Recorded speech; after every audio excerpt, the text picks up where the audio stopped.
commercial. No, you're amazing. All right. You're amazing. Let's see. I got it. All right. So when the chamber committee approached me and said, "What do you want to talk about?" I thought I could give a boring talk about strategic planning. I've already done that one, and it's really not boring. But I think strategic thinking is where it all starts. And my premise is if we all thought more strategically, we'd be doing the right thing for our future selves and for our future organizations more of the time. So I want people to get out of short-termism of gosh, this is right in front of me. I have to do this and to back up. And that's the premise of this presentation. Okay, let's see if I can change this. Thinking wide to succeed, 4 strategic choices you have to make. Okay, so first of all, what the heck is wide thinking? Well, it's a term I use to envelop all sorts of thinking. First of all, it's getting out of the weeds, like I just said, and thinking more globally, shall we say. And it adds up all kinds of thinking. Critical thinking, which is, what you might call logical thinking. Creative thinking, which is coming up with new ideas and new solutions. Design thinking, which is trying to fit what you create to the people you're creating it for. Gee, that's a novel idea, isn't it? Lateral thinking, which is not thinking A plus B equals C, but it's going sideways. It's avoiding that pathway you typically take in critical thinking to come up with many more options.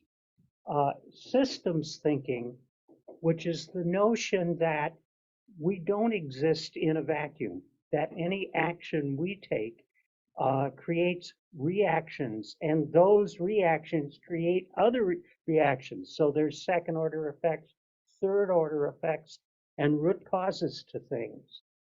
And there's more, but that's wide thinking. Okay, so let's call it strategic thinking. Funny that I use that word, right? Being a strategist. Okay, strategic thinking is thinking from that systems perspective, being intelligently opportunistic. And what that means is ideas, options emerge, and you're trying to find those that give you the most benefit, the most advantage, promise the best result. This is all premised on change, because if the world did not change and were static, we could just keep on keeping on and things would be okay. But things are constantly changing, so you have to find new directions, new options, make new choices. And that's what strategic thinking is about. It's very focused and it's intentful, it's purposeful. It's not something that just kind of happens. You have to engage in it. And it's in time. You're thinking about the future. If I'm just thinking about what I'm going to have for breakfast, that's easy. But if I'm thinking, what do I want my business to look like in 2027? Because I have other things I want to do, that's thinking in time. And being hypotheses driven. Now, that's fancy way of saying my notion is that if I push this lever, if I do this thing, this good thing will result and not bad things. That's the hypothesis. I need to prove that if I do X, Y will occur, or at least have higher confidence. Okay, and then what's strategy? Okay. Well, Max McEwen says it's shaping the future to get to desirable ends with available means. With the resources you have or can acquire, you want to use them to get to the best place you can get. That's basically what strategy is about. It's putting out big, let's see, what do we want to say? It's creating the major steps that you need to take, the channels, the directions to get to where you want to go, to get to your vision of future success. And what's a strategist? Well, it's not really a cat, but I thought that was a nice picture. It's a cute one. Yeah, yeah. It's someone who's skilled in planning the best way to gain an advantage or to achieve success. So that, as a strategist, is what I'm trying to work with my clients to do. All right. So let's talk about some of the kind of questions that I think people in business, and I define business not just as for-profit business, it's not for profit, it's association, it's government. Those are all businesses. It's just a question of how you do your books and whether you pay the IRS or not. So here are the kind of questions that I think you should be thinking about, and that's certainly when I'm working with my clients on strategy, these are the things we think about. So first of all, how will you compete? And again, nonprofits are competing for resources. They're competing for volunteers. I don't care whether you're a for-profit or nonprofit. You still have competitive issues. So how will you compete? And the way that a couple of French strategists put this is, in what ocean will you sail? As a sailor, I love this analogy. And, oh, I'm sorry, these are the questions we're answering. How will you compete? In what ocean will you sail? What is your differentiation? Are you trying to maximize profit or mission? And hint, there'll be a couple bonus questions tossed in here at the end. Okay, so let's start out with how will you compete? All right, there was some research done 20, 25 years ago that looked at successful organizations and the strategic choices they made. So what it said, what they learned is you've got three choices on what you can compete, and you have to lean into one of those. You cannot suck on the other two, but you've got to lean into one. Otherwise, you're just going to be meh, okay. But if you want to excel, you have to lean. And part of this is the thought that you can't be all things to all people. You can't be good on every dimension. Well, maybe Christy can, but the rest of us cannot be good on every dimension. So you have to make choices. So what's one choice? You could be the low-cost provider. Who's got an example of an organization that's the low-cost provider? Anybody? Say it again. Zips cleaners. Zip cleaners, right? They guarantee a low price. Anybody else? Walmart. Walmart. Bingo. Okay, so let's see. Where's my mouse? Think Walmart. That's kind of the stellar example, but zip cleaners, of course. There are others. All right. You know, they're going to get business because they've got the lowest price, right? Now, here's the thing though. You have to have market power, scale, processes. You know, you really have to have your act together and be able to dominate to make significant money as the low-cost provider. Otherwise, it could be the road to ruin if you don't have any margin on your product or service when you sell it. Okay.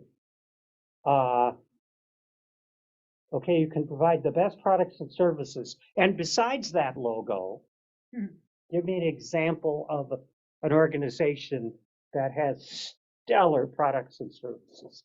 Can anybody think of one? That's okay. That's okay. We're tainted because we saw the logo. Well, we see the Apple this is logo. very random just because I saw this pen, Cross Pens, right? Excellence in writing instruments, or Mont Blanc, or, you can take most any category and figure out just the stellar provider of the product or the service, right? Mercedes, maybe. What's that? Mercedes. Mercedes, okay. Beth, did you have one to add? I'm just trying to think of it. There was a chocolate company that came to mind, and I all of a sudden lost the name of it. Ghirardelli Godiva. or Godiva? Godiva. Exactly. Exactly. So I use Apple as the example there. I mean, they've got this elegant closed technology system that basically, they run that world. Other people aren't in it. They can't get in it. They can price up because they've got excellent products and services, right? They high margin business. I think one lead for this chamber, I think one of the interesting examples is, I think we have an opportunity to provide better service as smaller businesses than a lot of customers. A lot of our competitors. Hold that thought, Martin. Hold that thought. So the thing is, it takes great ideas, technical expertise, investment. Do you have the idea of how to have the superior products and services? Do you have the expertise to make that happen? Do you have the resources to invest to make that happen? It's challenging. So your third option is providing superior customer service. Love your customers to death, right? And I think with this chamber, that's an opportunity for a lot of the members. They're competing against. They're competing essentially like in sort of Me Too markets, but they can have the last mile. They can have that customer relationship, and they're going to not only be more attentive to their customers versus nationwide call centers and so forth, but that's a situation where those customers are going to appreciate it and they're going to gravitate towards it because we've all got so turned off. Yeah, that's right. I have nothing against the tech from India, but I'd much rather talk to Jennifer, right? Right. I mean, that's your point. Okay, so as an example here, I use Zappos, because you can order X pairs of shoes, try them all on, return them. It's free. Now, Amazon may have screwed it up after they bought Zappos, but I think it still has that same culture of we bend over backwards. I believe their longest customer service call was something like 11 hours. Oh my. Because they gave their reps instructions until the customer was satisfied, until we answered their questions, you stay on the line. And each customer service rep has a budget, so they can spend money to, do things for free.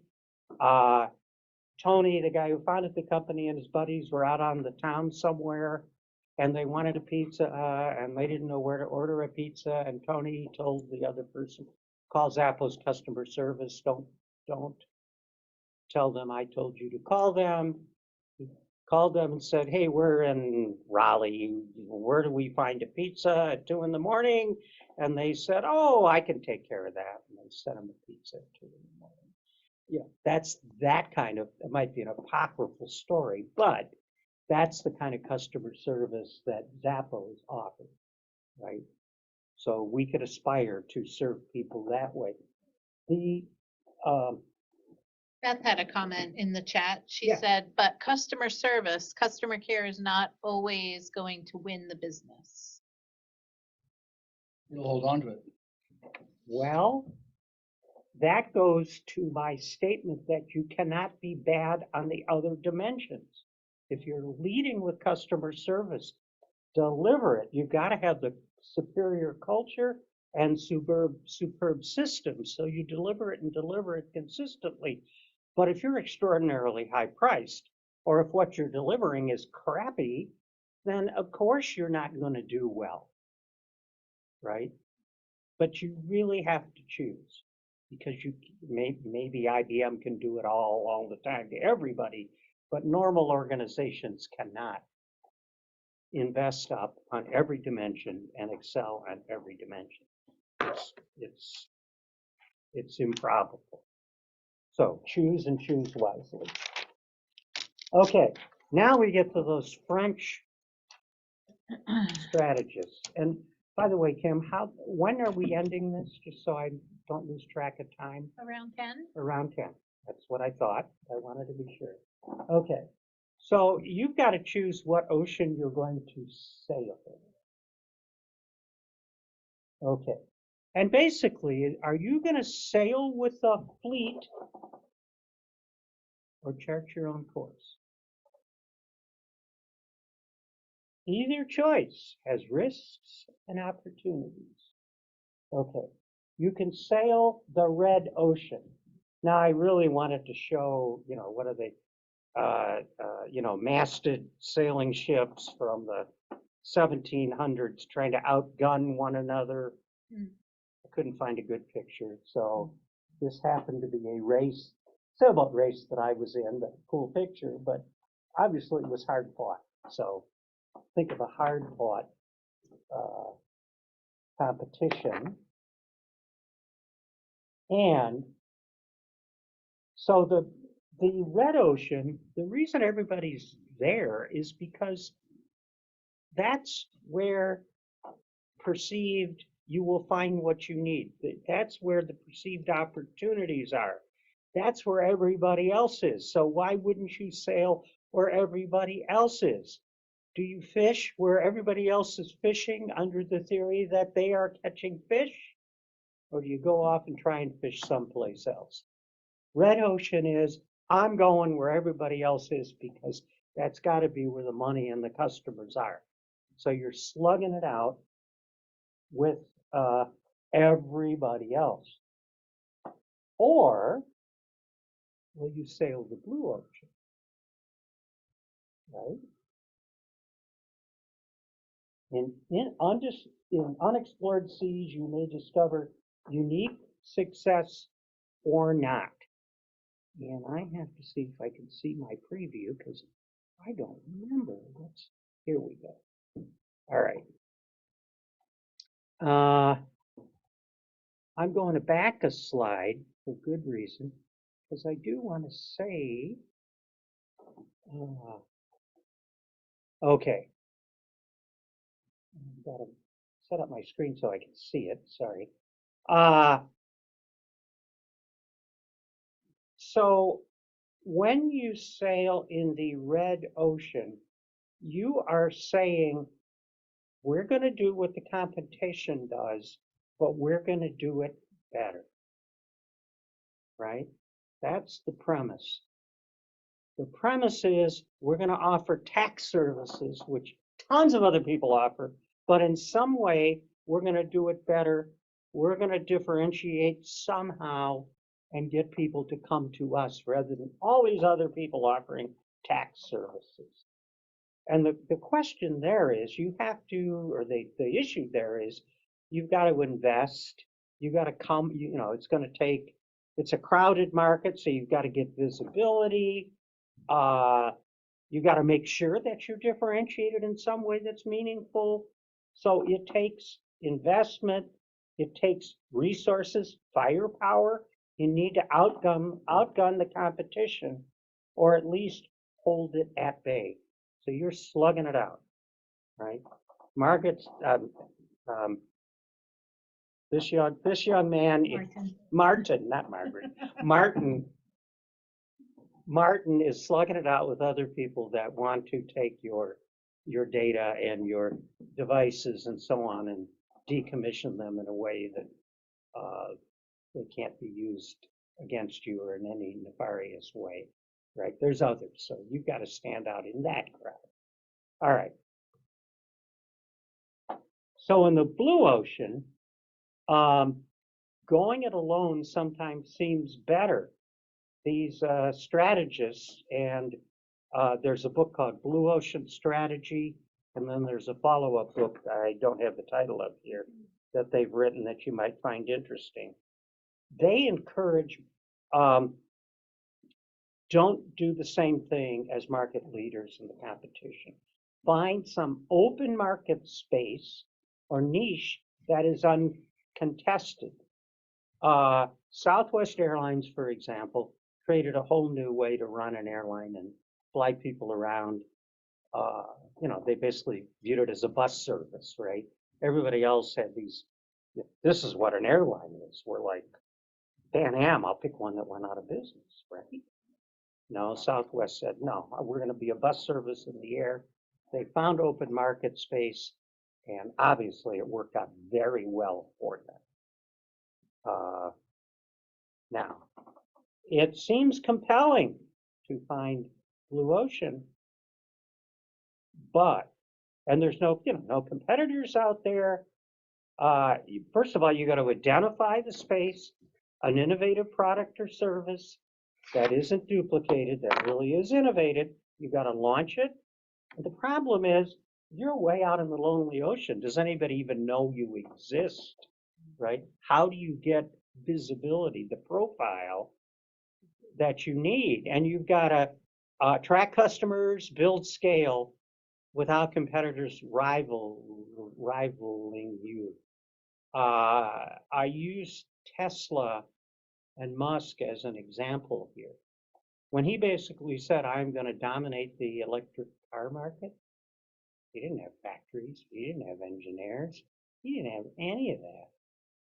He had to invest incredible amount of money and build something whole cloth with the risk that is anybody, what's that song? Is anybody listening? Will anybody care? Mm-hmm. Right? He made it happen, partly because he's brilliant from a technical standpoint and got immense resources. But that is a prime example of blue ocean.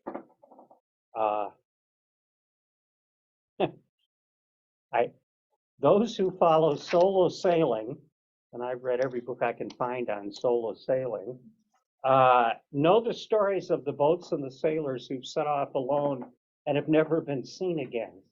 Pitch-poled in a storm, pounded to ground on a desolate shore, engulfed by a rogue wave, poled by a whale or a log, washed overboard, hijacked by pirates, eaten by a shark, starved to death, and more. So be careful when you go off. You might not have those life-threatening risks, but it is risky. But it also, having done a little bit of that, it's exhilarating when you create something that hasn't been there before. So it depends on your appetite for risk in part, and maybe your spouse's appetite for risk. Mm-hmm. Yeah. Okay. So another choice. What is your differentiation? I don't know where I got the photo. It's pretty weird. What distinguishes you from the competition? Are you me too, or are you special? So this is a natural follow-up to our in what ocean will you sail, right? If you don't stand out, how will your customers, the people you want to have as your customers, find you, right? Let's see. Well, that was an interesting sound. Sorry.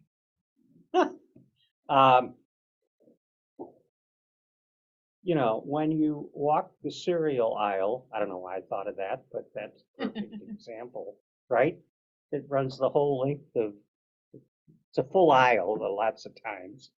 And you look at all your cereal choices and it's like, they all blend together. You know, I don't know how to pick. I mean, obviously you pick, you may have a favorite, but it looks like this. So are you competing and amongst others? And it looks like this. There's nothing to distinguish you. There's nothing that makes you stand out. Of course, I'm talking in literal. So are you not that much different? Let's talk about it in a relative basis. How can you sharpen up that differentiation so you do look different? I just wanted to just make a quick comment real quick. I was Yes. just thinking that my daughter goes to Howard University and she's on University of Maryland's campus. And so there's this place they go to in the middle of the night for donuts. And it made me think about it, that there's no other place open late at night along that Route 1 that you can go. And the good, she said, Mommy, and the donuts are really good. So So it made that, me think about right. so nothing else is Right. open and it's good. they're not quote just a donut shop, Right. right? They probably got the Wi-Fi and the kids, Yeah. so yeah. Yeah, a great Kids are example. studying. So the bottom line is if you're less differentiated, you have to spend more to compete to get visibility, right? So looking at my notes, see if there's another point I want to make here. So the other thing you can do is, if you're in that kind of crowd, that's commoditization. That's everything looks the same. So well, okay, I'm going to lower my price, and that's what will attract people. Well, that's kind of the road to ruin, because then everybody else is forced to lower their price that's like you, and you know, basically people at the margins are decaying. It's a bad segment to even compete in. Much smarter thing is to find a point of differentiation and build it up, as opposed to saying we are different, but we're less expensive. So innovate, position yourself in a way where you do lead into the differences. I have a client who runs a Windows company. They do other things, but that's their primary thing. And he's trying to slug it out with Thompson Creek and Renewal by Anderson and all these other folks, right? Window Nation. And there are subtle differences in the windows, and we're playing that up because he's top of the market. But the thing we have really figured out is he is local. He's an immigrant, came over 20 years ago. We built this business from scratch. You can touch him and talk to him. We can put his face in the ads. So, you know, we're differentiating him from all this crazy 2-for-1, 50% off, spring sale stuff. And he doesn't have to attract that many customers. So that differentiation is enough to help him. Okay. So if you're differentiated, it's easier to stand out, right? Let's see. So what do I say? I say it's got to be something the customer cares about. Hey, we're green, everybody else is blue. I don't care. What do I care about that? So you can use tangible product features or intangible, the brand image or equity, some perceived intrinsic value, like, you know, associated with the brand name, you could convey trust, longevity, responsibility, consistent performance.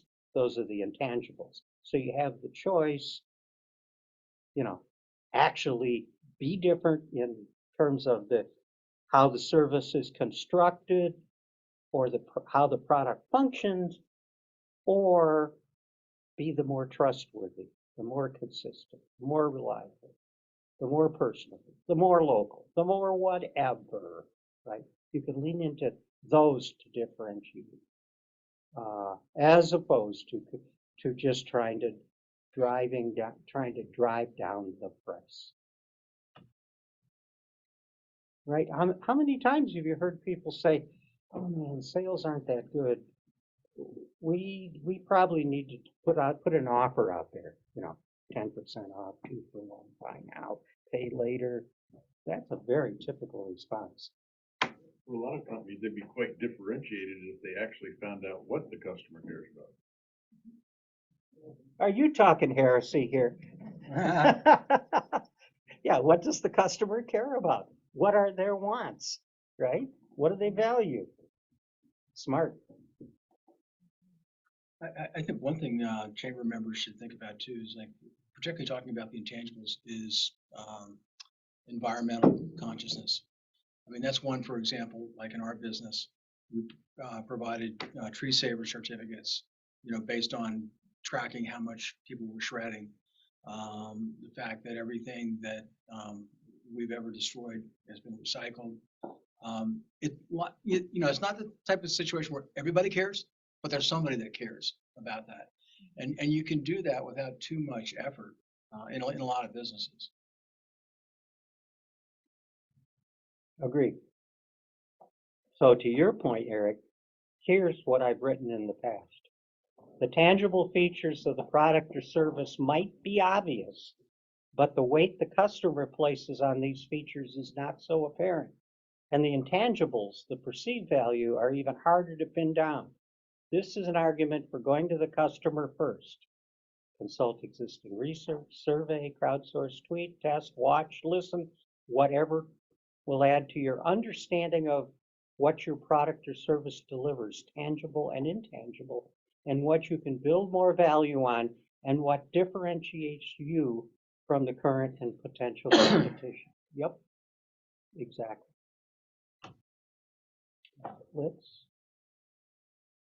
All right. This is I know the word shibboleth, but I won't use that word. This is a myth in a way that I want to bust.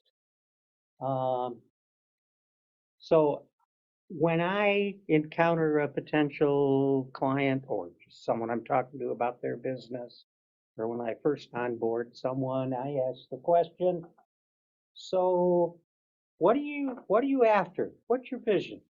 What are you trying to achieve? What's your priority?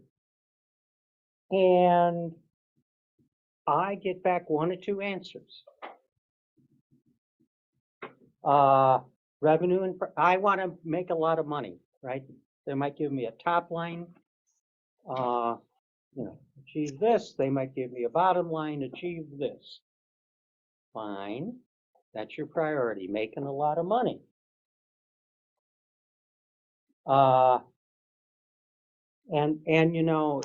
If you're a mission-driven organization, and we could argue that every organization should be mission-driven, but I'll use it in the sense that it's written about. You're trying to make change in the world. I would contend you've got to be after revenue and profit to do that.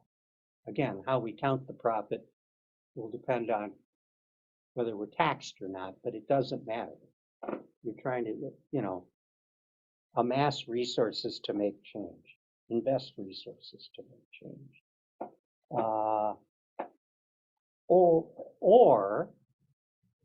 I get some people to say, our mission is, like me, get everybody to plan and implement, right? Okay.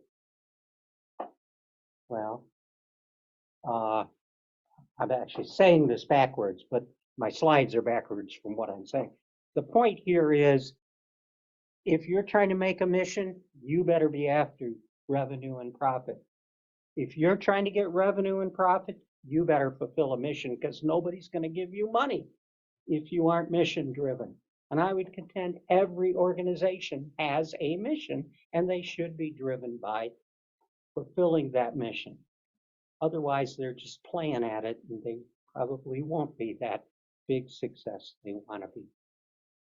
So I just wanted to break through that false dichotomy. It's not how it works. Okay. Right thinking. Here's your bonus, a bonus. Production or provision? So I was on a government task force and we had a professor from, I frankly can't remember now whether it was Michigan State or University of Michigan of government who was working with us. And our charge was to recommend government consolidation, reducing units of government, very unpopular among people in government. And in the end, there weren't reductions. But the point being, this guy educated us that government had to make a choice, whether they were doing it consciously, between producing services or providing services. So the point being, the government unit itself could maintain the roads, could plow the snow, could provide the health services or more, or they could contract and have someone else do it. That someone else could be another unit of government even, or it could be private sector. But this is a choice that government should be making consciously. And why is that? Well, it's because government might be really efficient at doing some things and it might be really crappy at doing other things. I see people chuckling here. Yes. Right. So why not do the things you're good at, or only you can do, and have others who can do the other things better because they've got scale or expertise? Why not have those people do those things? Martin, your hand is up. Yeah, I mean, and I think this is something that impacts chamber members. I mean, one of the dangers to government, producing as opposed to providing is that they can crowd out business. Example, in our situation down in Montgomery County, the county provides shredding and does it themselves on little tables very inefficiently, So, and Montgomery County produces, in your analogy, a lot of services that businesses could be providing. They have their own radio station. They They run do, liquor stores. yeah, they And do. everybody drives over to our county to buy liquor. It's Right. better, faster, cheaper. So I think that this is like a huge chamber issue. This is a little bit of my sort of personality and opinions coming out here, but I think this is a huge chamber issue, and it's something that certainly aggravated me over the years to see in certain jurisdictions them crowding out business, doing these services inefficiently. And then, of course, oh, by the way, we have to pay them to do that. It's not bad enough that they're just crowding out business, but you got to increase the taxes to have the government do it inefficiently. Right. And I'm happy that we're going slightly off on the government tangent, which is an important tangent here. But I'm raising this differentiation to have us think about it in our own businesses, right? Because this transfers over to the private sector, to your organizations, right? So when designing or redesigning how the organization works, that would be the business model, you should consider the question of production versus provision. So the question is, what is your role overall and in the parts? Are you the maker or the provider? Are you the producer or the person who delivers it into the market, but someone else makes it, right?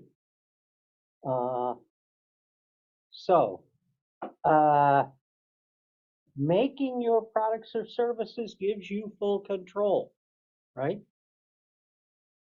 You decide how many to produce, when to produce it, What materials? Same thing in the service. You're hiring the people to deliver the service. You're training them. You're supervising them. In theory, you've got control. Now, we all know control is elusive because there's so many exogenous, there's so many outside things that come in and screw it up. But that requires you to invest in people. It requires investment, it requires people, it requires infrastructure. I used the picture of that robotic line just to show, somebody got to put up the money for that. That was not cheap, right? Yes. Well, what's your take, your opinion on, I'll use the word outsourcing, what stuff that you should outsource and what stuff is strategically important to master and do yourself? And I'm using Boeing as the example of somebody that's kind of screwed that up. Hang on just for a minute and we'll talk about that. Okay. The point here is that one of the reasons you may want to produce is there's added risk of relying on a third party when they produce and deliver products and services as you've contracted with them for them to do. Just think missed deadlines, think product shortages, think whatever. Some of those things might not have happened if you did it yourself. Bad service, you're dealing with a third party, you've got another person in the loop. Service, in theory, probably won't be as good, etc. So what is the greatest example of people who produce?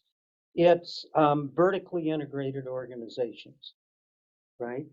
Henry Ford had a rubber farm, what was that called? Fordlandia or whatever it was, in Central or South America, because he wanted to control things to the point where he was growing the rubber trees to make the tires, to put on the car. He wanted to dominate everything. That's totally vertically integrated. So do you want to totally vertically integrate your business, right? Should Panera be growing the wheat that makes the bread that they bake and serve? I don't know, but that would be a choice for them. The benefits are greater efficiencies, reduced costs, more control, but it's, the capital investment, the knowledge required, you lock yourself in, you're less flexible because you've got all these commitments. If you can contract with people, in theory, you're a little more agile, you have options, there's trade-offs, right? That makes me think about Amazon. I mean, they don't produce anything, but they contract with everybody and they get you what you need in a matter of minutes. So they don't produce, no, but they contract with all these Right. companies and they'll get you that cup in Right. a minute. It works. Right. It makes them different. That's what makes them different. So when you just provide, you need less investment, but you've got the risk of a third party, right? I wonder if I have anything to add here. Oh, yeah. Excellence in production demands a continual focus on productivity, yield, quality, safety, and more. If you don't have those competencies, if you don't excel on those dimensions, maybe you should go to someone who really does to make the stuff for you, because they understand how to create or manufacture, right? You may be better at going to market, Amazon. Amazon doesn't have to make all that stuff because other people specialize in the making. Great example. All right, did we answer your question? Did we get close?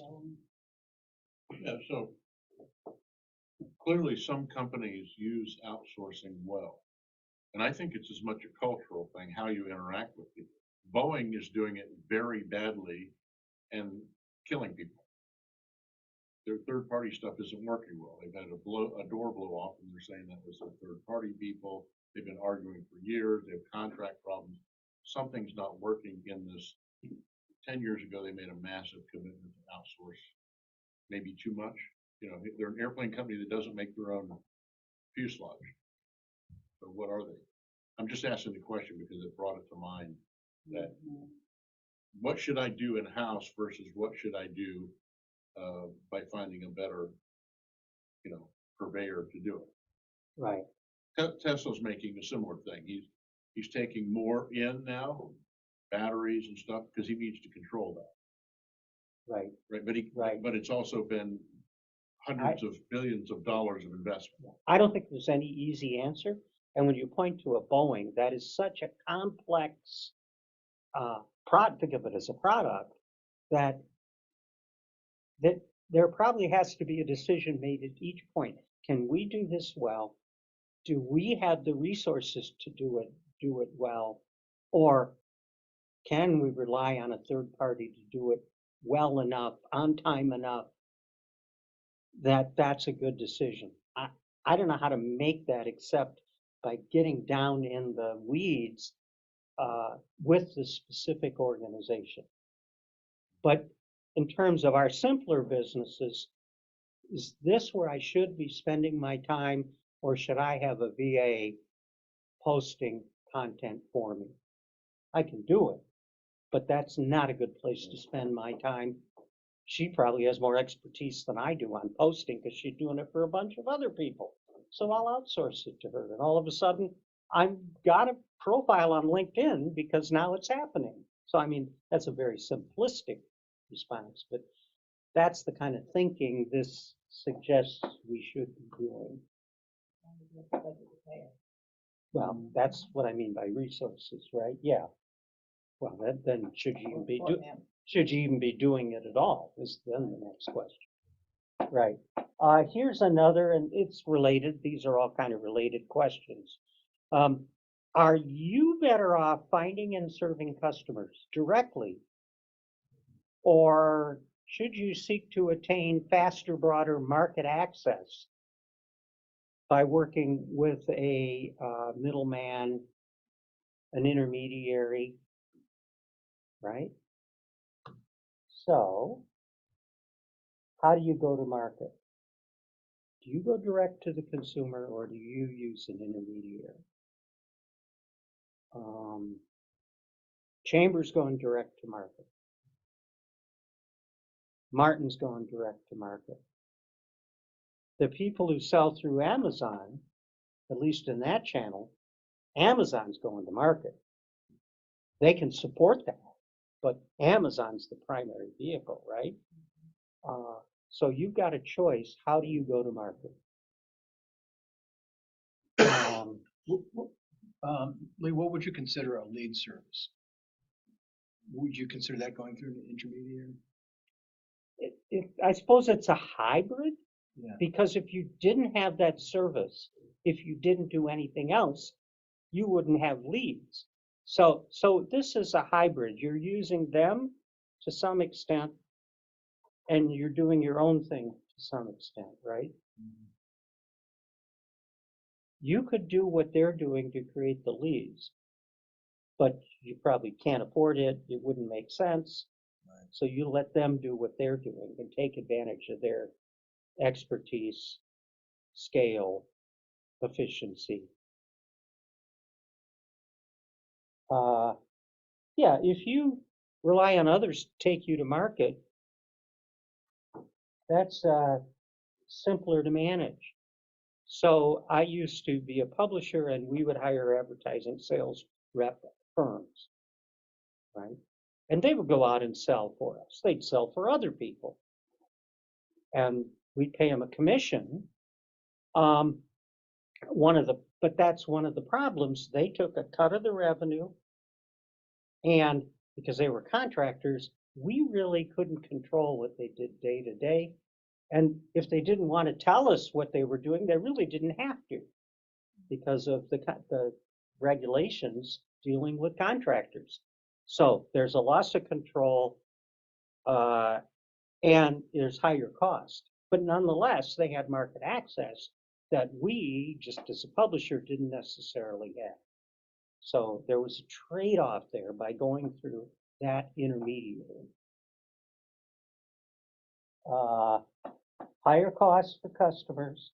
Someone's got to pay that commission, so you raise your rates, you raise your prices. And inefficiencies and loss of control when you go through intermediaries, generally. Or do you go direct? It controls how and to whom your product or service is sold and delivered. But it demands expertise and investment of time and money. Now, there is an ongoing history in business markets of disintermediation, which I learned when I was in the financial institutions business. And what that means is innovation has a way of figuring out how to get around the middleman. Okay. Back when we had sales reps, we didn't have the internet. We didn't, at one point there wasn't email or anything. You needed salespeople who were out there on the road, physically making appointments by phone and calling, etc. Today, LinkedIn, whatever, you've got access to people. All of that benefit of the middleman, all of it's too extreme. Most of that has been eroded. The middleman adds less and less. It's easier to go direct. There's a season for everything, because what we've done is not so much replace the middleman as change what it is, technology, et cetera. But if you look at developing countries, or when the Soviet Union fell and became Russia, you talk to people that were over there, the thing they needed the most was intermediaries and merchants. They couldn't get from here to here. Yep. There was no way forward. Yep. So it Sure. changes Sure. over time. Sure. Okay. I know Kim's looking at me thinking, we're about done. So what are things we could do more right thinking on? Values, guiding actions, business scale. How big do you want to be? Will it scale? What's your strategy for scaling? Solo or team? Do you do it yourself or do you build a team? And that concept can be expressed in a lot of ways. Even within your organization, do you have individuals doing stuff or do you build teams in your organization? Are you business to business? Are you business to consumer? Has that all melded together? What does that mean today? When you decide to go to market, how do you assess what market to go to? The depth of the market, the accessibility of the market. Are you going to bootstrap your business? Or are you going to use other people's money? As a sailor, I could own a sailboat and throw a lot of money in that hole in the water. No, I use OPB, other people's boats. Okay, intellectual property. What do you have or what could you create that is your IP that you could build up as a source of differentiation? Client avatars. Have you really described, do you know who you want to go after and why do you want to go after that client? Replicability. What repeatable processes, actions, activities, investments can you make so that you don't have to overthink stuff? You can keep doing it and get better at it. Are you building your organization to last? Or are you building it to sell it? Whole bunch of other questions. These are just some that come to mind. If you want some of this thinking, you can look at my books. And I'm done. Awesome. Does anyone have any questions for Lee? You can feel free to unmute yourself and ask. I'll just say this has been fun.